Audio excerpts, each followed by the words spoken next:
करना होता है, क्रिया में लागू करना होता है, तब आदमी कुछ बनता है। तो आप जो बनोगे तो अपने लिए बनोगे कि मेरे लिए बनोगे? कभी मेरे लिए नहीं बन सकते। और हम क्या करते हैं?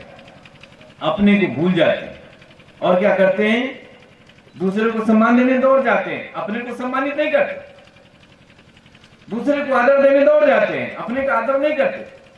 दूसरे से प्रेम करने दौड़ जाते हैं, अपने से प्रेम नहीं करते। दूसरे के चरणों में श्रद्धा डालने चले जाते हैं, अपने से श्रद्धा नहीं करते। दूसरे पर विश्वास करते हैं, पत्थर और पेपर पर विश्वास करते हैं, व्यक्ति पर विश्वास करते हैं, अपने पर विश्वास नहीं करते। और क्यों ऐसा किया गया? क्यों ऐसा किया गया? यह भी कहूं तो भी आपको नाजायज लगेगा, लेकिन सच है।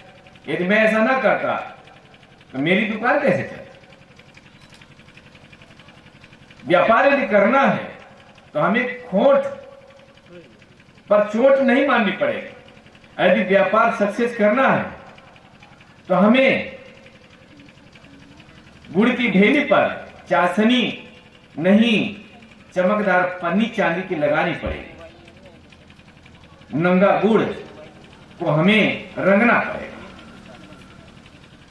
तो ये व्यापार का लीला जब धर्म में आ गया, जब व्यापार का लीला सत्य में आ गया, जब परमात्मा व्यवसाय की वस्तु बन गया, जब परमात्मा की व्याख्या करने वाले व्यापारी बन गए और परमात्मा सौदा हो गया, देवता सौदा हो गए, कथा कहानियां सौदा हो गए, उनका जीवन सब व्यापार हो गया और हम समझने में कमजोर हो गए। कमजोर किया गया, वही बार बार रटा दिया गया, बार बार रटा दिया गया, बार बार कान में सुना दिया गया। और आज हम घूम घूम करके, गोल गोल घूम करके वही हैं जो सदियों से हमारे बाप का बाबा, हमारे बाबा का बाबा और बाबा का बाबा भी करता रहा, वही हम आज कर रहे हैं।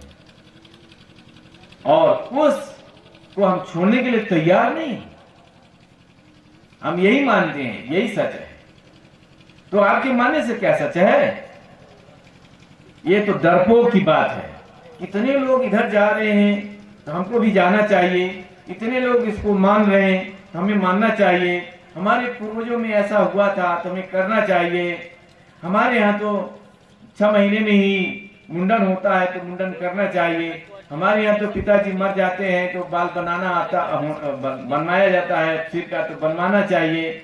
ना तो लोग ऐसा कहते हैं। ये सब कायरों का, ये डरपोक भीरू, ये उनके लिए दुनिया है। और उसी दुनिया में आप भी एक सदस्य बन जाओ। आपको ये विवेक नहीं काम करेगा। यहाँ विवेक को मार दिया गया ना। आपको श्रद्धा में जीना रहने के लिए तैयार कर दिया गया, आपको विश्वास में जीने के लिए बाध्य कर दिया गया। आप श्रद्धा और विश्वास पर जी रहे हैं, विवेक तो आपके पास है नहीं। और जहां विवेक है वहां विद्रोह होगा, तर्क होगा, शोध होगा। और जब आप शोध करेंगे तब आपको कुछ बात मिलेगी। तो शोध करने के लिए आप तैयार नहीं, क्यों जोखिम उठाएंगे? आप जोखिम उठाने के लिए तैयार नहीं। लेकिन थोड़ा सा ये सोचते हैं आप कि जब 9 महीने मां के पेट में रहते हैं क्या दशा होती है। यदि आप जोखिम उठाने के लिए तैयार ना होते तो मां के पेट में होते ही नहीं। और यदि जोखिम उठाने के लिए तैयार ना होते और मां भी तैयार ना होती तो वो भी पैदा करके आपको बाहर करती ही ना। और यदि जोखिम उठाने के लिए आप तैयार ना होते तो आप 60 साल 70 साल तक इन हाथ पैरों को लेकर के जीते कैसे? तो जोखिम तो आप पल पल कर रहे हो। गाड़ी में बैठे बैठे जा रहे हो तो जोखिम है, अभी गिर जाए जयराम जी। मोटरसाइकिल में जा रहे हो तो जोखिम है, अभी पलट जाए जयराम जी। तार पकड़ रहे हो बिजली का, जोखिम है, करंट लग जाए जयराम जी। हर पल तो आप जोखिम उठाते हो। बिजनेस करने जा रहे हो, क्या पता आपका सौदा कोई खरीदेगा कि नहीं खरीदेगा, जोखिम उठा रहे हो। गाड़ी आप खरीद लिया, पता नहीं इसका मूल्य वापस आएगा कि नहीं आया, जोखिम तो आप उठा रहे हो। हर पल जोखिम उठाते हो। टट्टी करने आप जा रहे थे, सांप बीच मिल जाए, जोखिम तो हर पल उठा रहे हैं। जंगल आप जा रहे थे, सांप मिल जाए, बाघ मिल जाए, खा जाए, जोखिम तो हर पल उठा रहे हैं। गैस सिलेंडर में आप माचिस मार रहे हो, फट जाए, फूट जाए तो आपकी कहानी खत्म हो जाए, जोखिम तो हर पल उठा रहे हो। कब जोखिम नहीं उठाते? चारपाई पर आप सोए हो, सांप चढ़ जाए और आपको लाइन लगा दे, कब नहीं जोखिम उठाते आप? हर पल जोखिम। तो फिर इसके लिए क्यों जोखिम नहीं उठाते भाई? काहे बुद्ध बेच करके किसी के पीछे पीछे भटक रहे हो? काहे भी आंख बंद करके और अंध श्रद्धालु बन के, धर्मांध बन करके और धोए चले जा रहे हो, चले जा रहे हो, चले जा रहे हो, कहीं देखना नहीं दाएं, देखना ना बाएं, भेड़ की तरफ भागे चले जा रहे हो। तो मेरा निवेदन, अपने आप को जानिए और समझिए और बुद्धि बेच करके धर्मानुयायी मत बनिए, विवेक की आंख खोलिए। हमारे यहाँ सूत्र है, योग्यता, आवश्यकता, समानता, समझ और शोध। हमारे यहाँ पंचमित्र मूल वहां लिखा हुआ है। थोड़े सा हम ध्यान हमारा उधर चला गया, इसीलिए हम थोड़े सा बताना चाहता हूं। उसमें लिखा हुआ है योग्यता, आवश्यकता, समानता, समझ और शोध। योग्यता हमारे यहां क्या था? हमारे यहां भारतीय संस्कृति में आवश्यकता, अभाव और आपदा, अज्ञान, अभाव, आसक्ति, 3 पर काम किया गया है, एक को छोड़ दिया गया है। अज्ञान को हटाएगा ब्राह्मण और अभाव को हटाएगा वैश्य और आसक्ति को हटाएगा क्षत्रिय। यह सिद्धांत पर बनाया गया, ब्राह्मण, क्षत्रिय, वैश्य और शूद्र। तो जब मैंने अध्ययन किया तो देखा कि क्या सारे संसार का अज्ञान केवल एक ब्राह्मण हटा देगा? तो हम हाथ पे हाथ रखे बैठे रहे। इसलिए ब्राह्मण जी आएंगे तो हमारे दिमाग का, हमारे भीतर का, हमारे समाज का अज्ञान हटा देंगे। ये क्या बात? अभाव हमारे समाज में या घर या परिवार में जिस चीज का अभाव है, तो क्या वैश्य से आकर के मिटा देगा? हम उसी के भरोसे बैठे रहे। ये क्या बात? आसक्ति, कोई मुझे मार रहा है, पीट रहा है या कोई परेशान कर रहा है, तो हम उसके लिए हाथ पर हाथ रखे बैठे रहे। वो आएगा तो हमारे घर परिवार की सुरक्षा करेगा। ये क्या बात? इसी सिद्धांत पर हमारे आचार्य श्री ने कलम चलाई। तो जब मैंने उसको अध्ययन किया, हमने कहा तो सरासर झूठ है।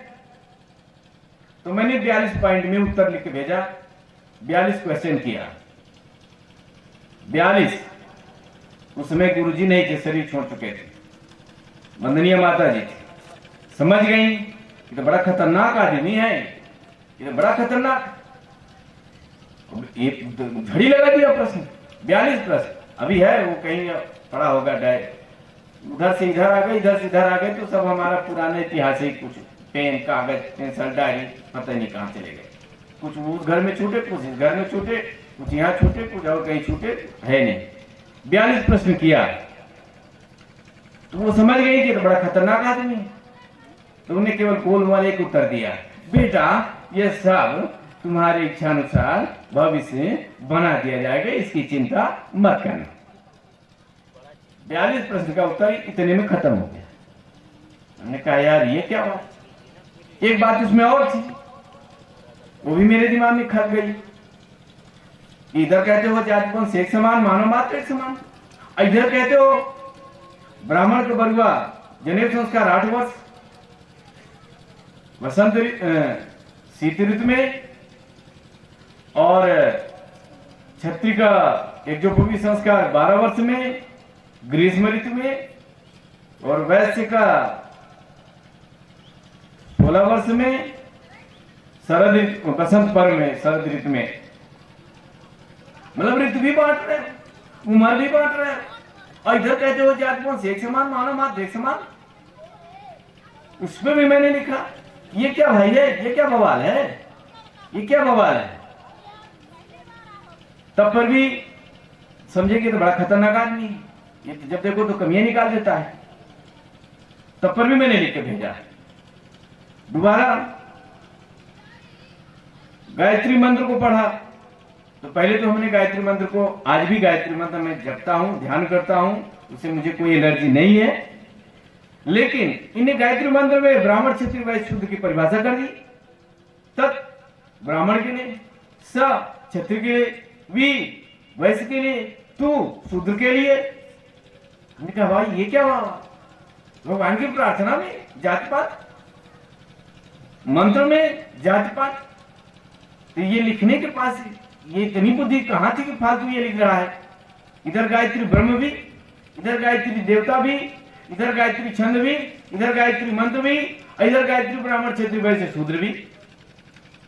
फिर मैंने पत्र लिखा, इसका भी कोई जवाब नहीं आया, इसका भी कोई जवाब नहीं आया। 42 प्रश्न वाले का जवाब आया, बेटा ठीक कर दिया जाएगा, इस किताब को अब आगे प्रकाशित नहीं की जाएगी। इतने जवाब आया 42 का। फिर मैंने चौथा देखा कि गुरु गीता नाम करके केंद्र से और वो किताब चल रही है, जिसमें लिखा हुआ है, ऊपर आचार्य श्री का फोटो लगा दिया, नीचे लिखा दिया संकलन करता डॉक्टर साहब, और उसमें है ब्राह्मण का गुरु का बेटा अज्ञानी हो तब पर भी पूजनीय है, और औंठा पीने पर ये लोग, इतना पानी डाल के पीने पर वो लोग, 156 157 इस लोग आज भी जाके उठा के पढ़ लो, हमारे पास रखी है। तो मैंने कहा यही बात तो हम लोगों को खली थी, और यही बात तो हम लोगों को परेशान कर रही थी। और आपने इधर कहा जाति पात से एक समान, मानव मात्र एक समान, और इधर आप ये क्या कर रहे हो? इनको महोदय जी को भेजा जो वर्तमान में, और पूरी किताब